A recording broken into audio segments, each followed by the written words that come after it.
बात शंकराचार्य विवाद की करेंगे। स्वामी अवधेश्वरानंद के अग्रिम जमानत अर्जी पर आज सुनवाई होगी। अपने खिलाफ पॉक्सो एक्ट में एफआईआर के बाद स्वामी अवधेश्वरानंद ने इलाहाबाद हाई कोर्ट में अग्रिम जमानत अर्जी दाखिल की थी। उन पर 2 बटकों ने यौन शोषण का आरोप लगाया है। उनकी अर्जी पर सुनवाई जस्टिस जितेंद्र कुमार सिन्हा की बेंच करेगी।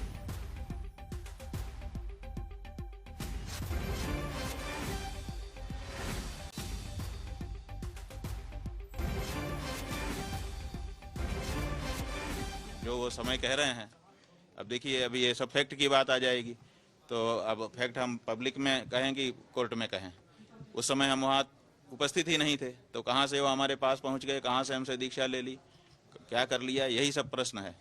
तो जो वो कहानी कह रहे हैं, तो सारी की सारी कहानी झूठी है। तो क्या कोर्ट में भी एफिडेविट जो दिए गए हैं, तथ्य दिए गए हैं, वो मनगढ़ंत तरीके से? पूरी तरह से मनगढ़ंत का मतलब पूरी तरह से एक फिक्शन, एक ऐसी कहानी बनाई गई है और उस कहानी को बना करके चला दिया गया है।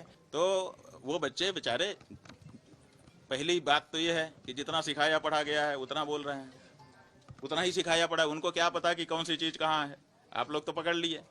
दूसरी बात यह है कि वो बच्चे वही हैं, ये कौन वेरीफाई करेगा। और स्वामी अवधेश्वरानंद पर पॉक्सो एक्ट के तहत मामला दर्ज किया गया, लेकिन अब तक गिरफ्तारी तो दूर, पुलिस ने पूछताछ भी नहीं की। ऐसे में कई सवाल उठ रहे हैं। हमारे सहयोगी संतोष शर्मा ने वाराणसी के वरिष्ठ अधिवक्ता श्रीनाथ त्रिपाठी से कानूनी प्रावधानों और इस केस के बारे में बातचीत की। सुनिए। आप ये जान लीजिए, कुछ विशेष धाराओं के अलावा बीएनएसएस के सारे प्रोविजन और साक्ष्य अधिनियम के सारे प्रोविजन लागू होंगे। कुछ विशिष्ट चीजें आई हैं। गिरफ्तारी के बारे में ये भ्रम आप निकाल दें। पुलिस के पास साक्ष्य होना चाहिए। अदालत अगर कानून में आया, उस पुराने से भी था, गिरफ्तारी के दूसरे दिन मुलजिम को पेश करना होता है संबंधित जज या मजिस्ट्रेट के यहाँ। जब पेश करेंगे तो कागजात भी आप पेश करेंगे और उन कागजातों में इतना साक्ष्य होना चाहिए कि जो गिरफ्तारी के लिए पर्याप्त हो और जो फर्दर रिमांड लेने के लिए पर्याप्त हो। अगर नहीं दे पाएंगे तो रिमांड रिफ्यूज हो जाएगा।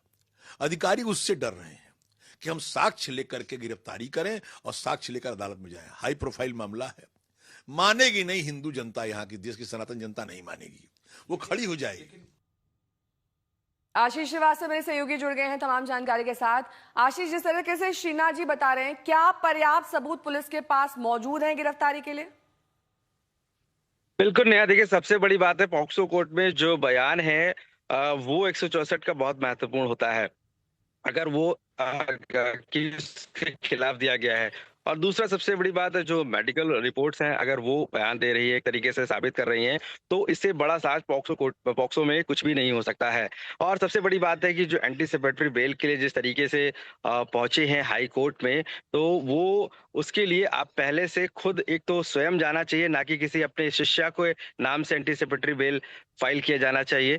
और तीसरा सबसे बड़ा है कि सेशन कोर्ट में ना जाकर सीधे हाई कोर्ट में। तो बहुत सारे ऐसी चीजें हैं जो कोर्ट के समक्ष पेश करने को हैं, और ऐसे में एंटीसिपेटरी बेल कितनी ज्यादा वहां पर स्टैंड करेगी ये तो अब समय बताएगा, जो आज सुनवाई है। लेकिन ये मान के चलिए जो विक्टिम का बयान है वो काफी ज्यादा महत्वपूर्ण है, क्योंकि खुद पॉक्सो में एक विक्टिम ही है जो अपनी बात को कह सकता है, और अगर वो इस बात को साबित करता है, कहता है, तो वही अपने आप में बड़ा साक्ष्य भी होता है।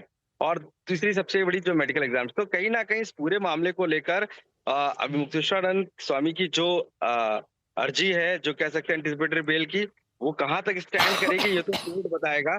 लेकिन जिस तरीके से पूरा मामला अब आया है, अगर ये एंटीसिपेटरी बेल खारिज होती है, तो उसके बाद सबसे बड़ा इनके सामने जो उपाय होगा वो होगा कि अब कानूनी प्रक्रिया में भाग लेना होगा, क्योंकि जो साक्ष्य हैं इस पूरे केस को लेकर और कोर्ट ने ही उनको दर्ज किया है अपने पास, तब मुश्किलें काफी स्वामी अवधेश्वरानंद की बढ़ सकती है। क्योंकि एक तरफ कोर्ट अगर बयान दर्ज करता है और मेडिकल एग्जामिनेशन को देखता है, तो दूसरी तरफ कैसे अक्यूज्ड को स्टैंड कर पाएगा, ये बड़ा सवाल है। तो ये सब मामलों पर लेकर स्वामी अवधेश्वरानंद की मुश्किलें बढ़ सकती हैं, और ये कितना स्टैंड करेगा ये तो देखने वाली बात होगी। और आज की सुनवाई अहम होने के बाद कानूनी प्रक्रिया भी आगे बढ़ सकती है, क्योंकि जिस हिसाब से इसमें साक्ष्य मौजूद हैं, वो अपने आप में ही एक कह सकते हैं कि कार्रवाई के लिए सक्षम है। और ऐसे में ठीक है, पॉक्सो में तरीके की मामले अब आगे देखने को मिलेगा। बहुत बहुत शुक्रिया इस तमाम जानकारी के लिए।